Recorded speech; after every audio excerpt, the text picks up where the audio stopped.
Salam sejahtera dan salam bahagia. Salam guru penggerak, tergerak, bergerak, dan menggerakkan. Saya Friska Evi Eriana Silalahi STH, asal sekolah UPT SPF SD Negeri 106790 Semencirim, Kecamatan Sunggal, Kabupaten Deli Serdang, calon guru penggerak Angkatan 7. Bapak Ibu hebat, pada kesempatan ini izinkan saya memaparkan koneksi antar materi, kesimpulan dan refleksi modul 1.1. Pada video saya kali ini, saya akan menjawab pertanyaan-pertanyaan pemantik, yaitu yang pertama, apa yang saya percayai tentang murid dan pembelajaran di kelas sebelum saya mempelajari modul 1.1. Yang kedua, apa yang berubah dari pemikiran ataupun perilaku saya setelah mempelajari modul ini. Dan yang ketiga, apa yang dapat segera saya terapkan lebih baik agar sekolah saya mencerminkan pemikiran Ki Hajar Dewantara. Saya akan memulai menjawab nomor 1. Yang saya percayai tentang murid dan pembelajaran di kelas atau di sekolah sebelum saya mempelajari modul 1.1 adalah selama ini saya menganut teori tabula rasa yang mengemukakan bahwa manusia dilahirkan dalam keadaan yang kosong bagaikan kertas putih.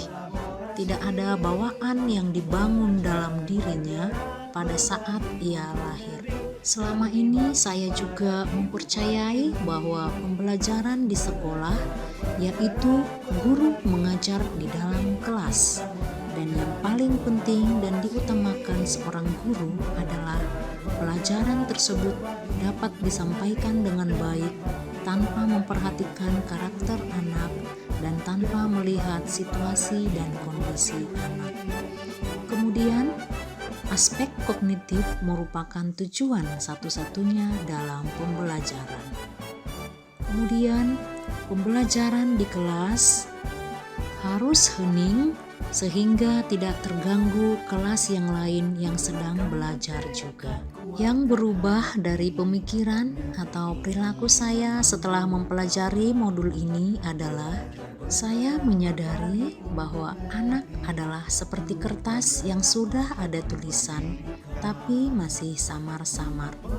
Maka tugas kita sebagai pendidik adalah menuntunnya sesuai dengan kodrat, yaitu kodrat anak, baik kodrat alam maupun kodrat zaman. Tugas kita adalah menebalkan tulisan-tulisan tersebut. Jadi, kita hanya bisa membimbing anak tersebut, namun kita tidak bisa mengubah ataupun menghapus dasar yang sudah ia bawa sejak lahir. Mempelajari modul ini membuat saya sadar bahwa pembelajaran di dalam kelas tidak harus hening.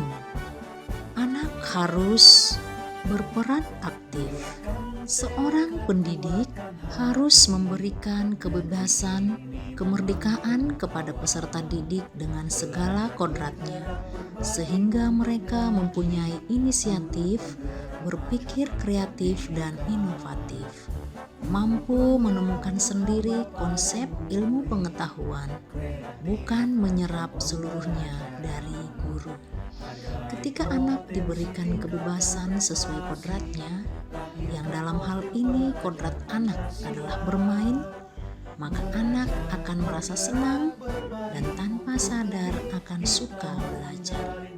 Saat ini saya sadar bahwa aspek kognitif bukan merupakan tujuan satu-satunya dalam pembelajaran, melainkan harus diselaraskan dengan aspek afektif dan psikomotorik.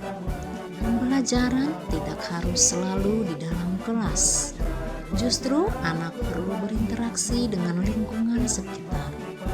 Apa yang mereka pelajari harus mempunyai korelasi dengan kehidupannya sehari-hari, sehingga pembelajaran yang kita laksanakan akan berguna bagi kehidupannya di masyarakat.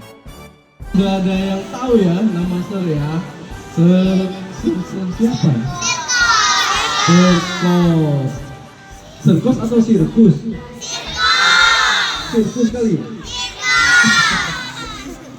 Sirkos ya. Tapi kalau sirkus juga boleh ya, nggak apa-apa. Yang penting happy.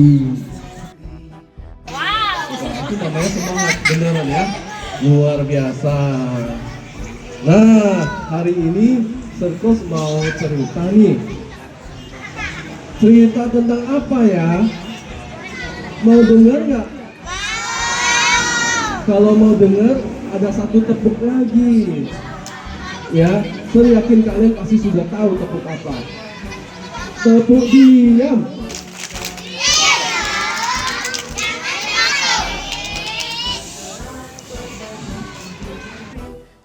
Yang dapat segera saya terapkan lebih baik agar sekolah saya mencerminkan pemikiran Ki Hajar Dewantara adalah merdeka belajar.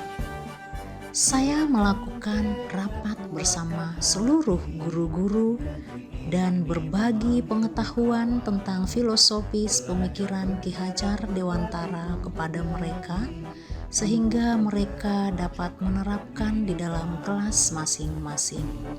Saya melakukan aksi nyata pemikiran Ki Hajar Dewantara setiap hari di lapangan sekolah. Contohnya menerapkan 5S: salam, senyum, sapa, sopan, dan santun. Demikian juga saya sekali-kali masuk dalam kelas dan berkolaborasi dengan guru kelas menerapkan pemikiran Ki Hajar Dewantara. Dengan ini saya membuat kesimpulan bahwa pendidikan adalah menuntun anak sesuai dengan kodrat alam dan kodrat zaman.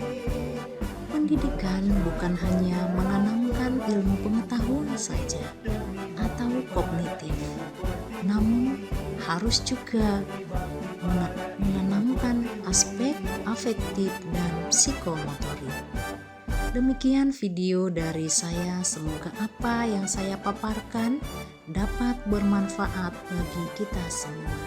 Terima kasih, salam dan bahagia.